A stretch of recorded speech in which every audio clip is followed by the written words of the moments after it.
حضرت یعقوب کا گھرانہ اور حضرت یوسف کی پیدائش۔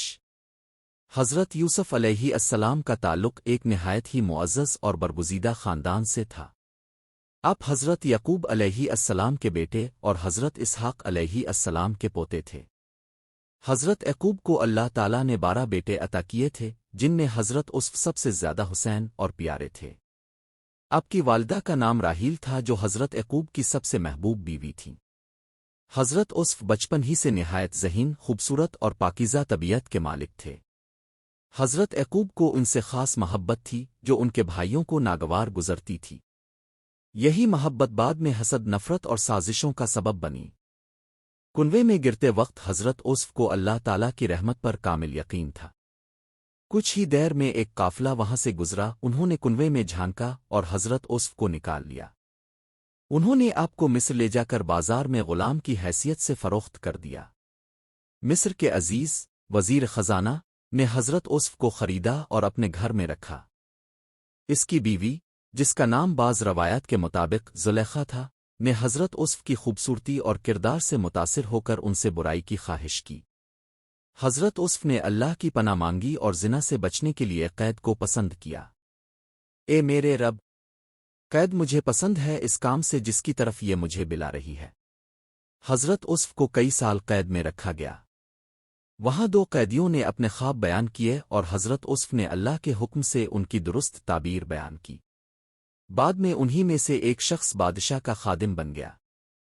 کئی سال بعد بادشاہ نے ایک عجیب خواب دیکھا۔ 7 دبلی گائیں 7 موٹی گائیں کھا رہی ہیں، اور 7 سبز خوشے اور 7 خشک خوشے ہیں۔ کسی عالم کو اس خواب کی تعبیر نہ آئی تو قیدی نے حضرت یوسف کا ذکر کیا۔ حضرت یوسف نے خواب کی تعبیر بتائی کہ 7 سال خوشحالی کے ہوں گے اور پھر 7 سال قحط کے، اس لیے پہلے 7 سال اناج کو ذخیرہ کر لو۔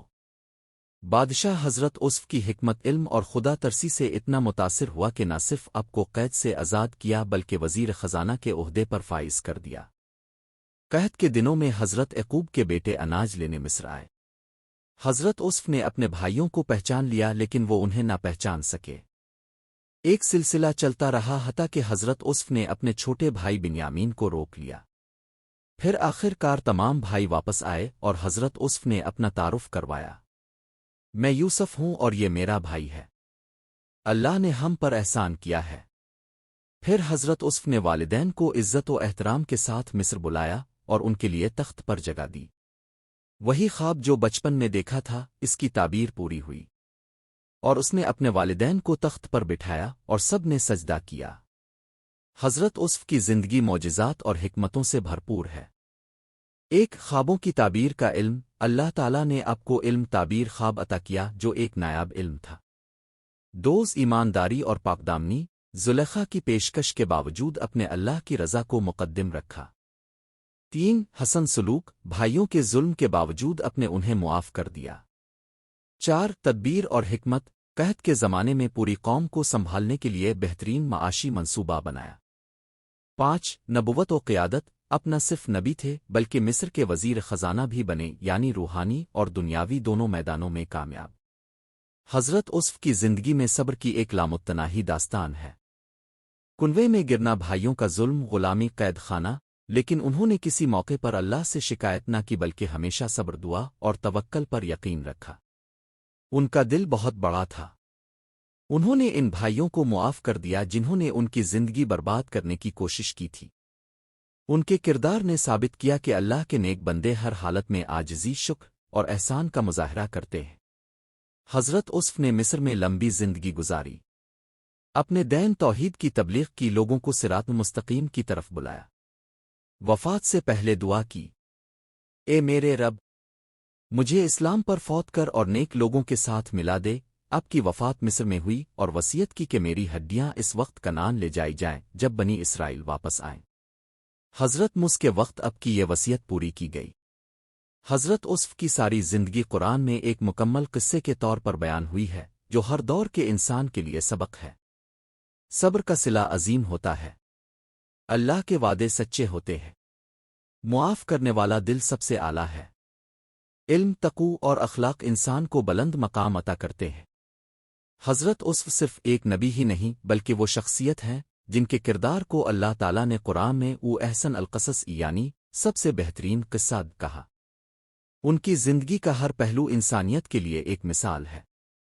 اب کی روحانیت جمال حلم صبر عفو حیا اور تقوی نے نہ صرف بنی اسرائیل بلکہ مصر کے غیر مسلم معاشرے کو بھی متاثر کیا۔ ان کے اندر کامل اللہ پر توکل تھا، چاہے وہ غلامی ہو یا قید، انہوں نے کبھی شکایت نہ کی۔ دل انتہائی نرم اور مہربان تھا، انہوں نے اپنے بھائیوں کو معاف کیا جنہوں نے ان کی زندگی برباد کرنے میں کوئی کسر نہ چھوڑی تھی۔ عدل و انصاف کا مظاہرہ کیا جب انہیں مصر کے خزانے کا ذمہ دار بنایا گیا۔ حکمت و تدبر کا وہ اعلیٰ معیار دکھایا کہ پورے مصر میں خوراک کا بحران ان کے منصوبے سے ختم ہو گیا۔ بعض مفسرین اور روایات کے مطابق جب حضرت یوسف وزیر بنے اور زلیخا نے دوبارہ ان سے ملاقات کی تو اب وہ بوڑھی ہو چکی تھیں اور دنیا کی حقیقت سمجھ چکی تھیں۔